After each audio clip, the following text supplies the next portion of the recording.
Hello, and welcome to the Helios blog. My name is Helios. Today, we're going to talk about how men are romantics and women love pragmatically. Men have been fooled for much of their lives into believing that women are romantic and men are pragmatic. While that may be true outside of a relationship context, in the context of male-female interactions, men are definitely romantics and women are definitely pragmatic. It is truly amazing how much the wool gets pulled over men's eyes due to cultural programming. Luckily, I'm here to explain. Enjoying my content? Check out my blog at heliosblog.com. On YouTube, you can support me by liking and subscribing. I'm also on Spotify if you'd prefer a podcast. If you're interested in my books, The Strategist Guide to Seduction and Quotes to Live By, they're available on Amazon. In addition, you can follow me on Patreon at the Helios blog for exclusive content. On with the show. Here's why women are pragmatic. Women don't love as men do. Women don't love the way that men want them to. Many men believe that the love they'll receive from the woman in their lives will be akin to the love their mom showed them. This is not the case. Women love much more pragmatically than all that. Women will love you based on what you can provide them, be they good sexual experiences and a tingle-inducing alpha demeanor, or resources and security from a beta demeanor. No man is ever loved for who he is as a person. Instead, he's loved for what he provides and what he does. Basically, men are loved as status objects, the same way that women are loved as sex objects. This means that if, as a man, you're not providing anything to a woman, she will not love you. Period. You have to have some value in order to be attractive and loved. I know it's tough to hear, but I'd rather you knew the truth than to doom your life to suffering because of your ignorance. Hypergamy. In the same way that men are polygamous, they want multiple partners, women are hypergamous, they want the best partner. This means that women's strategy is to attract as many men as they can and then select the best one. They then keep other frontrunners on the side in case the main man slips and another becomes the best. Women move on extremely quickly once they've decided that one man is better than another. It often surprises men to see this, and they've even given it a name, something I've spoken about in other posts, the light switch effect. Basically, their attraction for one man instantly turns off and they move on quickly to a new man. In any case, those men are often surprised because the women they were with were showing them love basically up to the point of turning off. It often jars men out of their comfortable NPC reality when this happens. They then turn to explanations and tend to actually learn some truths about the world afterwards. The red pill. Utility. Women love men in a utilitarian fashion. What can this man do for me? They do not love as a matter of course. This naturally means that women cannot love you in the way that you expect. You'll always be disappointed if you expect women's love to be like yours. It will never be.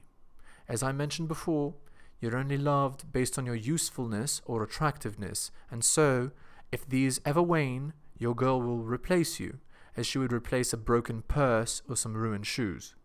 You must not take this personally.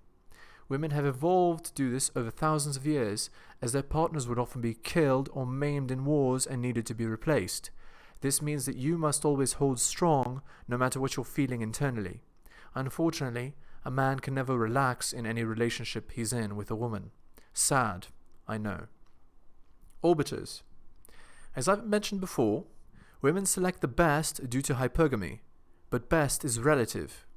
If ever, at any point, one of the men that she's stringing along becomes better than her main man for whatever reason, she'll quickly replace the main man.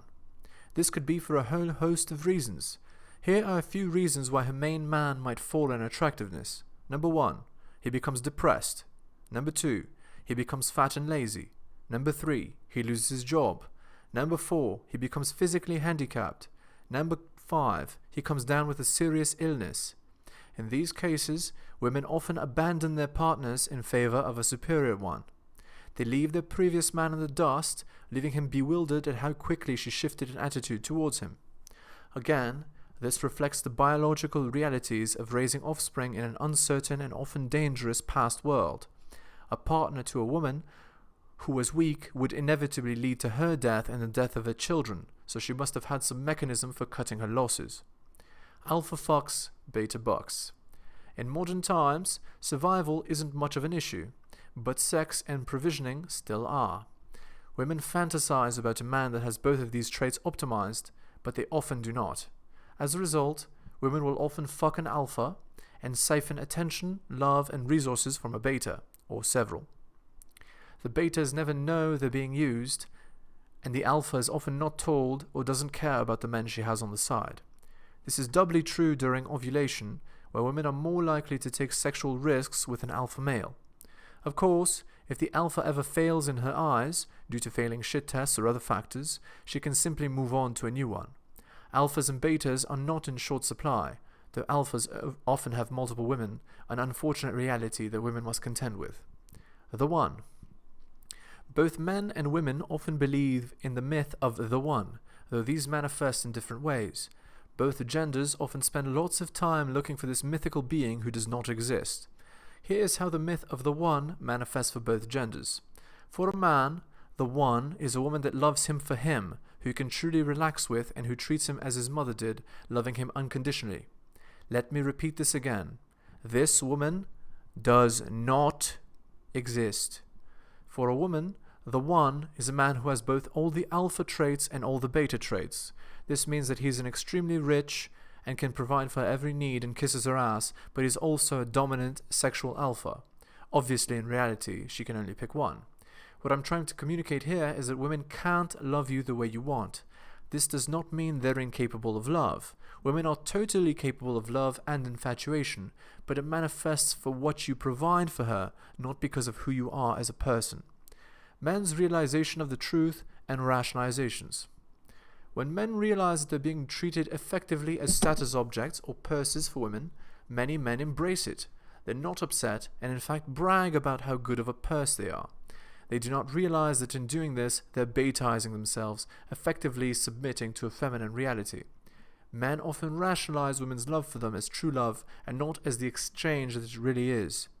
All love is transactional, as are all relationships, but since men are romantics, they often do not want to accept this. Read some literature and poetry for proof of this statement, most of which is written by men for women. Explaining to women how you want to be loved creates obligation. Some men realize that the women they're with are not providing them with the kind of love that they want, and so they try to have a conversation with them. Please love me the way my mother did. This often repulses women who react in disgust at the idea. They don't want to be a mother to the man they're with, they want to be his wife or his partner. Being a mother to the man they're with naturally means that she is above him, and the very suggestion of that disgusts her and makes the man seem weak in her eyes.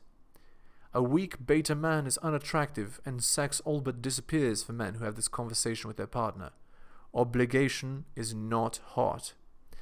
You'll never find motherly love again. Ultimately, it's important for you to understand that unconditional motherly love only comes from one person, your mother. No other woman in your life will ever provide you with that kind of love. Failing to understand this will lead to your misery. To women, you are what you do to them, or what you do for them. You can decide for yourself whether you want to provide provisioning or tingles. You cannot provide both, though many women will make you try to provide the other. You decide for yourself which kind of man you want to be, and think about your overall life, outcome, and happiness as a result of your choice. Vulnerability leads to quick destruction. Men are not allowed to be vulnerable. The way we love means that we want to feel as though we can be vulnerable, to experience the freedom and love we had as a child for our mother, but it is not to be. Men who allow themselves to be vulnerable in relationships are praised by their partners, then quickly replaced by a man who refused to be. Women cannot love a vulnerable man and instead seek to destroy him. Be vulnerable at your own peril. Conclusion.